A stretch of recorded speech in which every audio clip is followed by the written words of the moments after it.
Friends, welcome to Samayaldelight. இன்னைக்கு நம்ம Samayaldelight சேனல்ல ராஜ்மா குழம்பு எப்படி செய்யறதுன்னு பார்க்க போறோம். வீடியோக்குள்ள போறதுக்கு முன்னால நீங்க இன்னும் Samayaldelight சேனலை சப்ஸ்கிரைப் பண்ணலைன்னா மறக்காம சப்ஸ்கிரைப் பண்ணுங்க. ஃபர்ஸ்ட் ராஜ்மா குழம்பு செய்யறதுக்காக 250 கிராம் அளவுக்கு ராஜ்மா எடுத்துக்கோங்க. இதை நைட்டு நல்லா ஊற வச்சுட்டு அதுக்கப்புறம் எடுத்துக்கோங்க. ஊற வச்ச ராஜ்மால இருந்து தண்ணியை நல்லா வடிச்சிட்டு குக்கர்ல சேர்த்துக்கோங்க. இந்த ராஜ்மா பயிர் வேகிறதுக்காக 2ல இருந்து 3 கிளாஸ் அளவுக்கு தண்ணி சேர்த்துட்டு குக்கர் மூடி போட்டுருங்க. இது 4 விசில் வரட்டும். அதுக்கப்புறம் வெந்துருச்சான்னு பார்த்துக்கோங்க. இந்த ராஜ்மா பயிர் வேகட்டும். அதுக்குள்ள கொஞ்சமா தேங்காய் அரைச்சிட்டு வந்துடலாம். ஒரு சில்லு அளவுக்கு தேங்காய், 1 ஸ்பூன் அளவுக்கு சோம்பு, 1 ஸ்பூன் அளவுக்கு கசகசா சேர்த்து அரைச்சிக்கோங்க.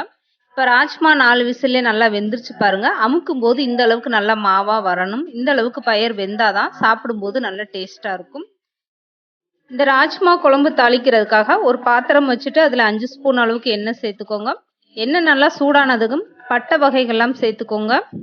பட்டை வகை நல்லா பொரிஞ்சதுக்கு அப்புறம் ஒரு பெரிய வெங்காயம் பொடிசா கட் பண்ணிட்டு சேர்த்துக்கோங்க. இது கூடவே 2 பச்சை மிளகாய், கொஞ்சமா கருவேப்பிலையும் சேர்த்துட்டு நல்லா வதக்கி விடுங்க. இந்த வெங்காயம் நல்லா செவந்து வந்ததுக்கு அப்புறம் 1.5 ஸ்பூன் அளவுக்கு இஞ்சி பூண்டு பேஸ்ட் சேர்த்துட்டு நல்லா வதக்கி விடுங்க. இந்த இஞ்சி பூண்டு பேஸ்ட்டும் நல்லா வதங்கி வரட்டும். இதுக்கப்புறமா தக்காளி சேர்த்துக்கோங்க.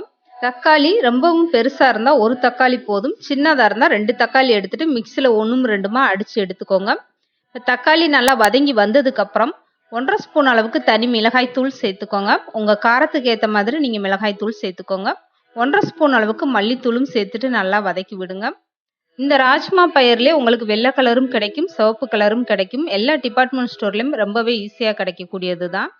இப்ப 1/4 ஸ்பூன் அளவுக்கு மஞ்சத்தூள் சேர்த்துக்கோங்க. இது கூடவே வேக வச்சிருக்க ராஜ்மா பயிரையும் சேர்த்துக்கோங்க. வேக வச்ச தண்ணியை வடிக்காம அப்படியே சேர்த்துக்கோங்க. இந்த தண்ணியை வேஸ்ட் பண்ண வேண்டாம். ராஜ்மா பயிரை சேர்த்துட்டு நல்லா கலந்து கொடுத்துருங்க. இதுக்கப்புறம் இந்த ராஜ்மா குழம்புக்கு தேவையான அளவு உப்பு சேர்த்துக்கோங்க. உங்க டேஸ்ட்டுக்கு ஏற்ற மாதிரி உப்பு உரப்பு பார்த்துக்கோங்க. இதுக்கப்புறம் இந்த ராஜ்மால தண்ணி எதுவுமே சேர்க்க வேணாம். இது அப்படியே நல்லா கொதி வரட்டும். மூடி போட்டுட்டு நல்லா மலமலன்னு கொதிக்கிற வரைக்கும் ஸ்டவ்வை குறைச்சி வச்சுக்கோங்க. இந்த அளவுக்கு நல்லா கொதி வந்ததுக்கு அப்புறம் மூடியை ஓபன் பண்ணிட்டு நல்லா கலந்து கொடுங்க. மசால் பொடியெல்லாம் எண்ணெயில வதக்கி விட்டனால ரொம்ப நேரம் கொதிக்க வேண்டாம். மலமலன்னு கொதி வந்ததுக்கு அப்புறம் அரைச்சி வச்சிருக்க தேங்காவை சேர்த்துக்கோங்க. தேங்காய் கூடவே 1/2 ஸ்பூன் அளவுக்கு கரி மசாலா தூள் சேர்த்துக்கோங்க. இது ரெண்டையும் சேர்த்துட்டு நல்லா கலந்து கொடுத்துருங்க. இதுக்கப்புறம் மூடி போட்டுட்டு ஒரு 2 செகண்ட் நல்லா கொதி வரட்டும். தேங்காய் சேர்த்ததும் ரொம்ப நேரம் கொதிக்க வேண்டாம். இந்த சோம்பு கசகசாவோடைய வாடை போற அளவுக்கு கொதி வந்தா போதும். இதுக்கப்புறம் மூடி போட்டு நல்லா கொதிக்க விட்டுருங்க. இப்போ நல்லாவே கொதி வந்துருச்சு. மூடியை ஓப்பன் பண்ணிட்டு நல்லா குழம்ப கலந்து கொடுத்துருங்க. இப்போ ரொம்பவே சூப்பராக கறிக்குழம்பு டேஸ்ட்டில் ராஜ்மா குழம்பு ரெடி ஆயிடுச்சு பாருங்க. இதுக்கு மேலே கொஞ்சமாக கொத்தமல்லி தூவிட்டு நீங்கள் ஸ்டவ் ஆஃப் பண்ணிடுங்க.